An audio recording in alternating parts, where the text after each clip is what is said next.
जौनपुर नामक छोटे से गांव में काफी कम आबादी रहती थी। वहाँ के लोग काफी कम पढ़े लिखे थे। गांव में एक स्कूल तो था, परंतु लोगों में जागरूकता की कमी के कारण बहुत कम बच्चे ही उस स्कूल में पढ़ने आते थे। गांव में ज्यादातर किसान रहते थे। इसी गांव में सतिया नाम का एक किसान रहता था, जिसका बेटा दीपक गांव के स्कूल में 12वीं कक्षा में पढ़ता था। अरे बेटा, अब तुम्हारी 12वीं की परीक्षा होने वाली है। उसके बाद क्या सोचा है? 12वीं के बाद पढ़ाई की कोई सुविधा नहीं है। पिताजी, 12वीं के बाद मैं शहर पढ़ने के लिए जाना चाहता हूँ। मेरा एक दोस्त भी आगे पढ़ने के लिए शहर जाएगा। सत्या ने बेटे की पढ़ाई के लिए कुछ पैसे जोड़ रखे थे। दीपक आगे पढ़ने के लिए शहर चला गया। उस गांव में एक रेलवे स्टेशन भी था, जिस पर इक्का दुक्का ट्रेनें ही आती थी और बहुत कम लोग ही शहर से बाहर जाते थे। एक दिन गांव के कुछ बच्चे स्टेशन के पास खेल रहे थे। तभी स्टेशन पर ट्रेन आकर रुकी और कुछ देर में रवाना हो गई। वो बच्चे ट्रेन जाने के बाद आपस में बात करने लगे। अरे भीमा कहाँ गायब हो गया? अभी तो वो हमारे साथ ही खेल रहा था, बस बॉल देने ट्रेन की पटरी की तरफ गया। काफी देर खोजने के बाद भीमा नहीं मिलता। भीमा के माँ बाप बहुत परेशान होते हैं। अरे मेरा बच्चा कहाँ चला गया? वो तो आराम से सभी दोस्तों के साथ स्टेशन के पास खेल रहा था, तो आखिर वहाँ से कहाँ गायब हो गया? तभी उसके साथ खेल रहे बच्चों में से एक बताता है, हम लोग सब स्टेशन के पास ही खेल रहे थे, तभी अचानक ट्रेन आकर स्टेशन पर रुकी। इतने में भीमा गेंद लेने के लिए पटरी की तरफ भागा। फिर न जाने क्या हुआ, वो वापस ही नहीं आया। ट्रेन तो 5 मिनट बाद वहाँ से रवाना हो गई, पर भीमा कहीं नहीं मिला। सारा गांव उस बच्चे को ढूंढकर परेशान हो जाता है, पर वो कहीं नहीं मिलता। इसी तरह कुछ दिनों बाद एक और बच्चा स्टेशन के पास से ही गायब हो जाता है। गांव भर में इस बात की चर्चा होने लगी। अरे भैया, ये सब क्या हो रहा है? ऐसे बच्चों का गायब होना चिंता का विषय है। आखिर स्टेशन के पास खेलते हुए बच्चों में से ही कोई गायब क्यों होता है भाई? और जब वहाँ ट्रेन आती है, उसी के बाद दोनों बच्चे गायब हुए। यानी कि इन बच्चों के गायब होने में उस रहस्यमयी ट्रेन का ही हाथ है। उसी ट्रेन में ही उन बच्चों को अगवा करके ले जाया गया है। हाँ, ये तो बहुत चिंता की बात है। 2 बच्चों का गायब होना कोई इत्तेफाक नहीं हो सकता भैया। जरूर ट्रेन में ही कोई व्यक्ति बच्चों को लेकर गया है, परंतु हम अब क्या करें? हम सभी को अपने बच्चों को स्टेशन की तरफ जाने से मना करना पड़ेगा। भाइयों, कहीं कोई भूत प्रेत हमारे बच्चों को गायब तो नहीं कर रहा ना? अरे भाई, अब तुम और मत डराओ हमें। यहाँ वैसे ही गांव वाले सब के सब डरे पड़े हैं। गांव के हर घर में इस बात की चर्चा हो रही थी। सत्या के कान में भी ये बात पड़ी। तब उसे भी समझ नहीं आया कि ये सब क्या माजरा है। लोगों ने स्टेशन की तरफ जाना डर के मारे छोड़ दिया। दीपक शहर से छुट्टियों में कुछ दिन के लिए गांव में रहने आया। उसने भी गांव वालों से और अपने पिता से बच्चों के रहस्यमयी तरीके से गायब होने का किस्सा सुना। अरे भाई, मैं ये क्या सुन रहा हूँ? गांव से 2 बच्चे किस तरह स्टेशन के पास से गायब हो गए? हमें इस बात की तह तक जाना चाहिए, वरना तो डर के मारे कोई स्टेशन की तरफ जा ही नहीं पाएगा। हाँ भाई, हमें जरूर कुछ करना चाहिए, लेकिन कुछ लोग इसे भूत प्रेत का सहारा भी बता रहे हैं। क्या यार, तू भी पढ़ा लिखा होकर किन बातों में विश्वास कर रहा है? माजरा कुछ और है। 2 बच्चों में से एक बच्चा मेरे दोस्त का छोटा भाई था। उन लोगों का दुख मुझसे देखा नहीं गया। कुछ दिनों बाद ही स्टेशन से कुछ दूर खेत में कुछ बच्चे खेल रहे थे। उसमें से भी एक बच्चा उसी तरह गायब हो गया, और वो भी बिल्कुल ट्रेन के स्टेशन आने के समय के आसपास ही। अब तो गांव वालों को चिंता सताने लगी।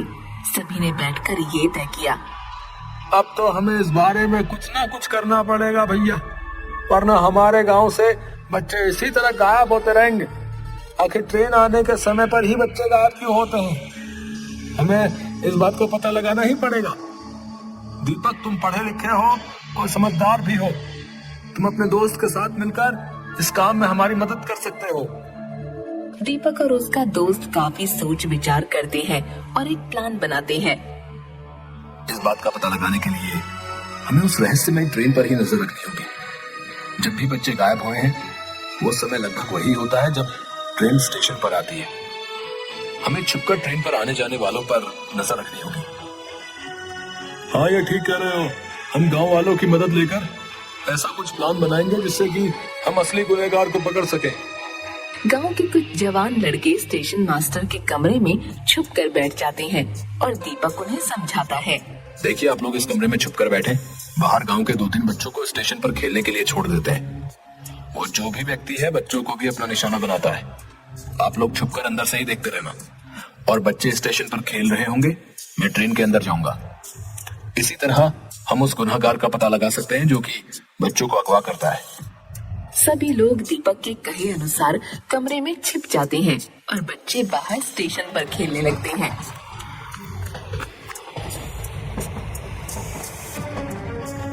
ट्रेन स्टेशन पर जैसे ही रुकती है, उसमें से एक आदमी कंबल ओढ़े बच्चों की तरफ बढ़ता है।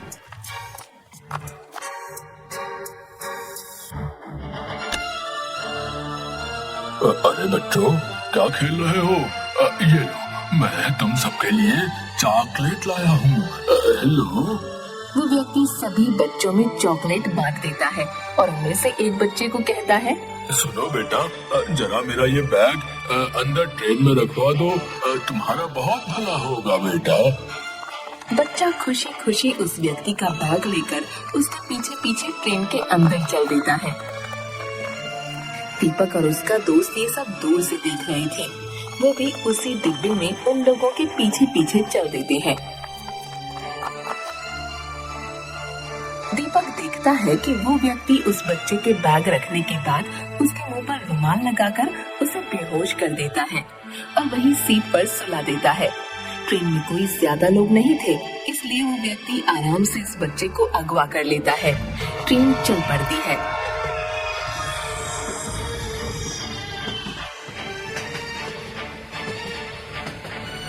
दीपक भी उसी डिब्बे में बैठा उन पर नजर रख रहा था। दीपक अपने दोस्त से कहता है, मुझे लगता है ये व्यक्ति इस बच्चे को अगवा करके ले जा रहा है, परंतु ये ऐसा क्यों कर रहा है? मुझे चुपचाप इस पर नजर रखनी होगी, तभी मैं इसे रंगे हाथों पकड़ पाऊंगा।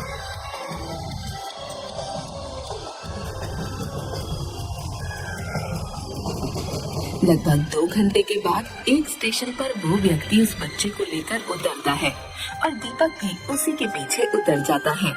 सामने से एक व्यक्ति आता है और उस किडनैपर से कहता है, अरे वाह भैया, एक और मुर्गा ले आए।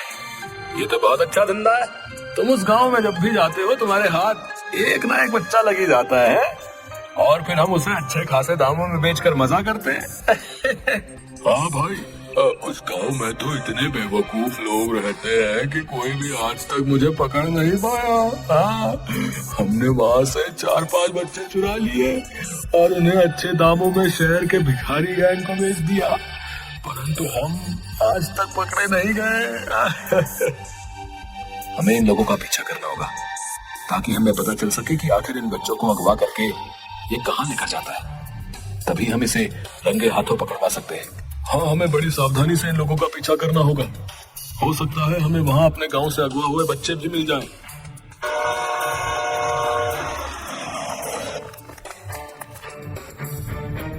फिर दीपक और उसका दोस्त उन दोनों किडनैपर्स का पीछा करने लगते हैं। उस बच्चे को लेकर वो दोनों लोग एक सुनसान जगह पर पहुंचते हैं।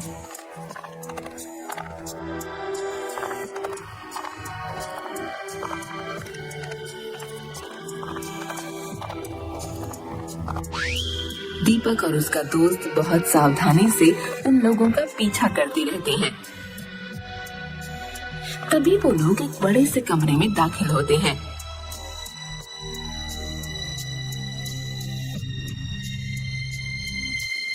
सामने बैठा एक व्यक्ति किडनैपर से पूछता है, आ गए तुम लोग एक नया शिकार लेकर? अब तो हमारे पास बहुत से बच्चे हो गए हैं जिनसे रोजाना भीख मंगवा कर हमारे पास बहुत माल इकट्ठा हो जाता है। सामने का नजारा देखकर दीपक और उसके दोस्त के होश उड़ जाते हैं। वहाँ बहुत सारे बच्चे जमा थे जिनके हाथ पैर टूटे थे। दीपक और उसका दोस्त चुपचाप बाहर आ जाते हैं। ये लोग तो बहुत जालिम और खतरनाक लोग हैं। इन्होंने इतने मासूम बच्चों को किस तरह मार मार कर अधमरा किया हुआ है और अपने फायदे के लिए उनसे भीख मंगवाते हैं। परंतु ये बहुत खतरनाक लोग हैं, हमें इन्हें पकड़ने के लिए पुलिस की मदद लेनी होगी। हाँ दीपक, तुम ठीक कह रहे हो। इन मासूम बच्चों की जान बचाने के लिए हमें इन जालिमों को रंगे हाथों पकड़ना ही होगा और ये काम हम दोनों अकेले नहीं कर सकते। हम लोग कल पुलिस के साथ प्लान बनाकर इन्हें रंगे हाथों पकड़वाएंगे और इन मासूम बच्चों को इस नर्क से आजादी दिलवाएंगे। दीपक अगले ही दिन वहाँ के थाने में जाकर पुलिस इंस्पेक्टर को सारी बात बताता है कि किस तरह वो लोग बच्चों को अगवा कर इस धंधे में लगा देते हैं। हम आप लोगों की बहादुरी और जज्बे की दाद देते हैं। आप लोगों ने इतनी हिम्मत करके और अपनी जान जोखिम में डालकर इन लोगों का भांडा फोड़ दिया। अब आपको चिंता करने की ना कोई जरूरत नहीं है। कल हम लोग आपके साथ चलकर उन्हें रंगे हाथों पकड़ के उन्हें जेल में डाल देंगे। अगले ही दिन पुलिस इंस्पेक्टर और बहुत से पुलिस कर्मचारी दीपक और उसके दोस्त के साथ उसी जगह पर जाते हैं और चारों तरफ से उस जगह को घेर लेते हैं। सबके सब घेर लिए गए हो, अपने हथियार फेंक दो और अपने आप को पुलिस के हवाले कर दो। सभी अपराधी पुलिस द्वारा हिरासत में ले लिए गए। तुम लोग कौन हो हैं? और इन बच्चों को अगवा क्यों करते हो? जल्दी सब बताओ। पुलिस की मार खाने के बाद वो दोनों किडनैपर सारा सच उगल देते हैं। हम लोग गांव से बच्चों को चुराकर शहर में भिखारी गैंग को बेच देते थे। हमें इन बच्चों को बेचने पर अच्छी खासी रकम मिलती थी। अब वे लोग इन बच्चों के हाथ पैर तोड़कर इनसे भीख मंगवाते थे। ये लोग काफी समय से अपना धंधा चला रहे हैं दीपक। तुमने इन लोगों को पकड़वा कर बहुत अच्छा किया। इन लोगों ने और भी कई गांव के इस तरह के बच्चों को ट्रेन में अगवा किया है। जिस गांव की आबादी कम होती थी वहीं के बच्चों को ये लोग निशाना बनाते थे और हम लोग काफी समय से इनकी तलाश में थे, परंतु इनका कोई सुराग हमें नहीं मिल पा रहा था। तुम लोगों का बहुत बहुत धन्यवाद है जो तुमने इतनी हिम्मत करके इन लोगों को रंगे हाथ पकड़वाया भी। ये तो हमारा फर्ज था इंस्पेक्टर साहब। ऐसे लोगों को तो सलाखों के पीछे ही होना चाहिए। इन्होंने न जाने कितने घरों के बच्चों को उनके माँ बाप से जुदा करके अपने फायदे के लिए बेच दिया। पुलिस उन गुनहगारों को जेल में डाल देती है और सभी अगवा हुए बच्चों को आजादी दिलवा देती है। दीपक अपने गांव के चारों बच्चों को वहां देखकर बहुत खुश होता है। देखो भीमा और बाकी बच्चे हमें मिल गए हैं। अब हम इन्हें गांव वापस ले जाकर आपसे इन्हें मिलवाएंगे तो वो लोग कितने खुश होंगे। दीपक और उसका दोस्त उन बच्चों को वहां से छुड़वाकर गांव वापस ले आते हैं। गांव वाले अपने बच्चों को जिंदा वापस देखकर बहुत खुश होते हैं और दीपक और उसके दोस्त का शुक्रिया अदा करते हैं। इस तरह दीपक और उसके दोस्त ने समझदारी और हिम्मत से काम लेते हुए इन लोगों को सलाखों के पीछे पहुंचा दिया। अब गांव वाले बहुत खुश और निश्चिंत थे।